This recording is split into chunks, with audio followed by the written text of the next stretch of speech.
and therefore can always both adjust religion to new scientific fact, and because they respected science, push science from being too fundamentalist itself.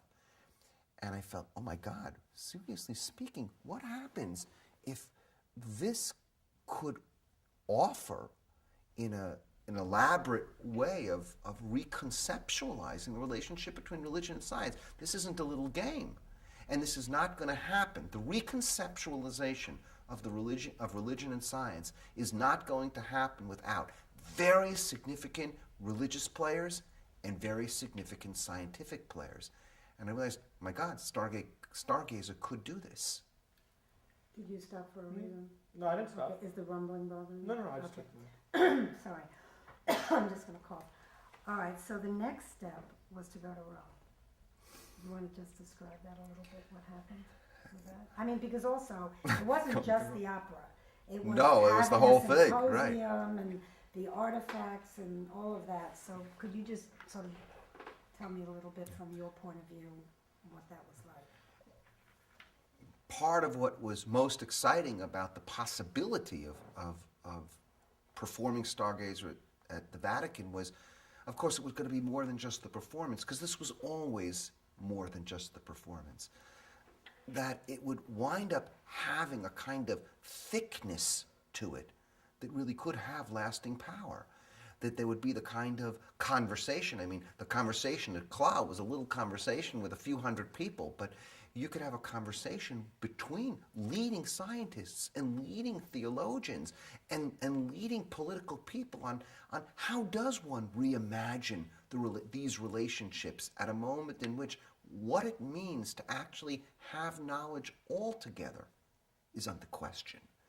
So you would have that. You'd have a Vatican museum opened up and allow for real artifacts to create the new tellings and new kinds of truths that could give texture to this new moment in human history in which this relationship needed to be reconceptualized.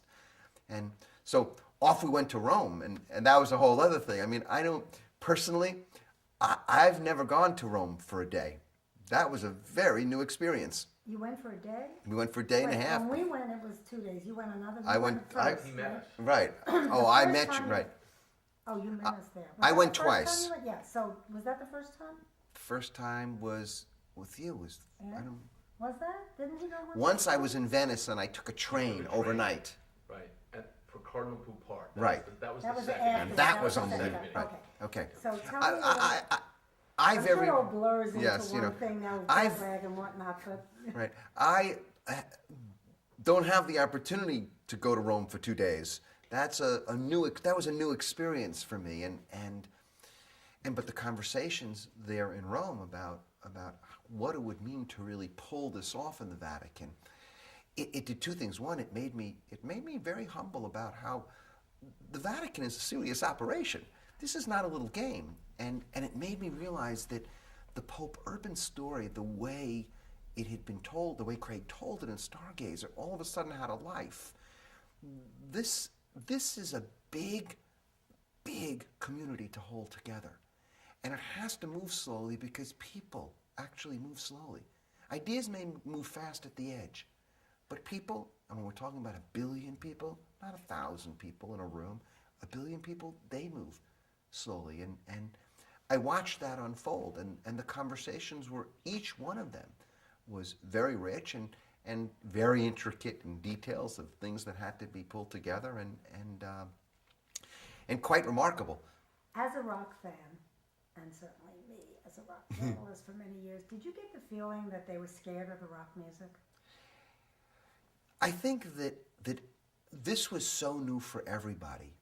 In the very fact of the conversation was new, and actually even the stuff regarding Galileo, even that had just been addressed by the church. It wasn't like it was addressed 30 years ago.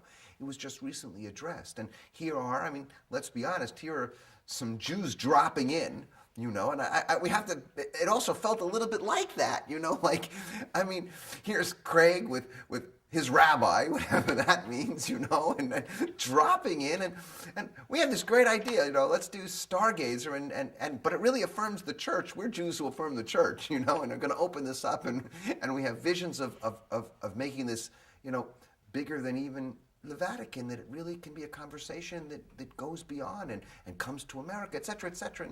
And I think everyone was a little scared of different things. So were some people nervous of rock and roll? Yeah, but I don't think that was overwhelming. I think that, there are always different visions when you get very different kinds of people in a room. Did you ever get nervous that this was being used by the church at all? I think that you always worry in a conversation about something big that you're not aware of everything that's going on and that you can be used. And I think that one of the great things about the meetings was we had very different kinds of people there. So you had Craig, who is very smart in his own way. You had me in my own way, who I'd like to think brings something to it. You had Dawn, who brought something to it. Lisa, you brought something to it. You had Giorgio. You had a lot of different people who were concerned about different things, and including Shea, Professor Shea, who brought his. Everybody brings agendas. I think what was clear is that, of course, you bring agendas. That's part of what Stargaze is saying. There's no such thing as pure, 100% truth. It doesn't work that way. Humans don't have access to that. But what you can have is, if you can bring enough perspectives together, you can be listening, and we had different listeners. In fact, I remember Lisa saying that I'm going to listen with my ear. I have to listen differently. You even told me that, actually. I remember we were walking in that hotel, and you said, I have to listen with my ear. And I said, that's interesting, great. That was a good model. Everybody had to be listening with their ears, including the Vatican people. Oh, when we went in there to clap and to hear the acoustics, you're talking about yes, the but you theater. meant, Right. listen, that was you were bringing your ear, meant your expertise to it. And I think that if different people are honest about bringing their expertise to the table and then listening, and that's really important. What happened when you went the next time to see Cardinal Poupard? Just tell me a little bit about that. I went a second time, actually met Craig and a group in Rome, and we met with Cardinal Poupard, who's the head of the Pontificate of Culture and Science. And I would say that was one of the transforming experiences in recent time.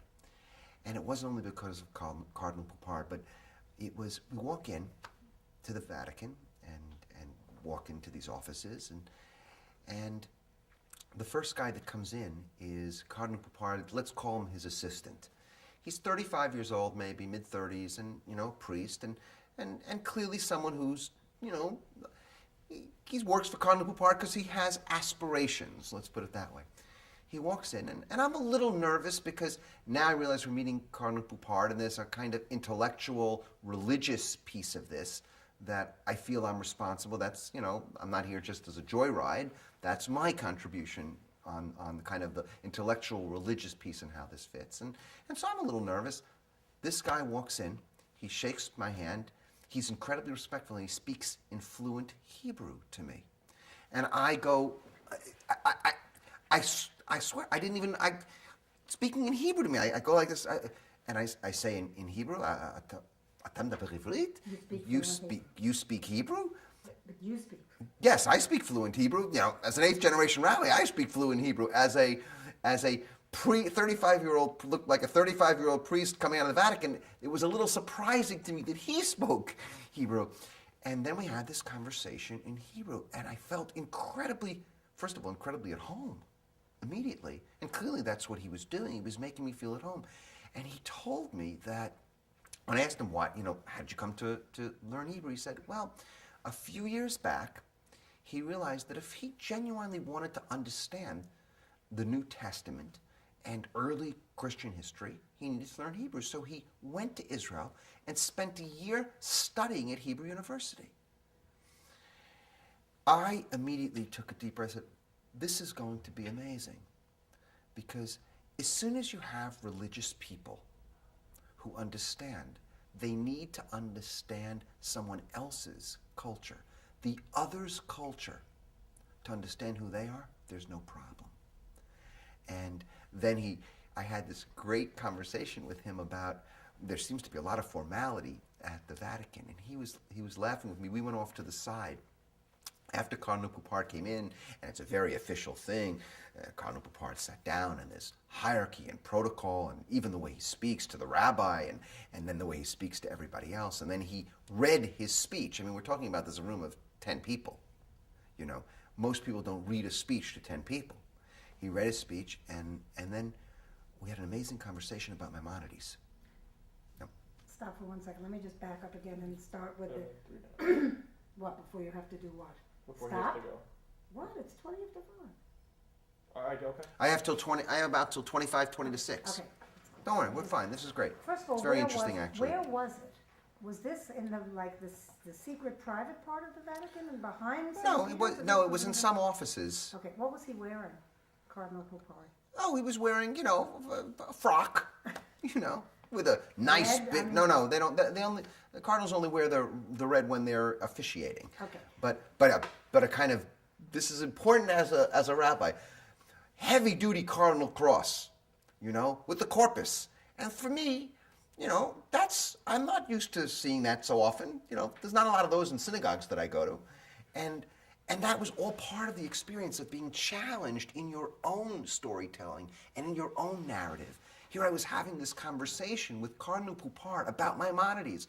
I can't have a conversation with Maimonides like that, about both his theology and his understanding of science. And specifically, I'll never forget, on the issue of creation, where Maimonides differed with Aristotle regarding creation. And that's very important, because that's part of the Galileo story in The Stargazer, was Galileo making fun of Aristotle for Aristotle's science. So we wound up being able to link one of the songs in Stargazer, I think, Fools, something, I forget the name of it right now. Rules but by Fools. Fools by Rules by Rules by Fools. We were now he hadn't, Cardinal Poupard hadn't heard that song yet, but I was able to say, the same thing. You should, when you hear Stargazer, you're going to hear this, that wow, the science does change, and there's a way in which science and religion can really benefit each other. And Maimonides is the perfect example.